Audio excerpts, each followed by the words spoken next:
Hello, I'm Ben from Green Circle Solutions and welcome to Sustainability in 60 Seconds. This time we're going to be talking about carbon offsets. When a company wants to cut its environmental impact, the first step is reducing emissions directly through renewable energy, efficiency, or low carbon technologies.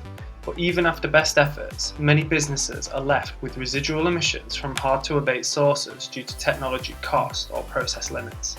So what happens to that leftover CO2? One option is carbon offsetting, compensating by funding projects that remove or avoid emissions elsewhere. Think of it like buying certificates that represent reduced or removed carbon. These projects range from nature-based solutions like reforestation to engineering and chemical approaches. But there's a problem. Evidence shows only around 12% of offsets actually deliver reductions. Some schemes have been linked to displacing indigenous communities, and critics argue offsets let companies pay to pollute. To learn more about this, follow us on LinkedIn and visit our website.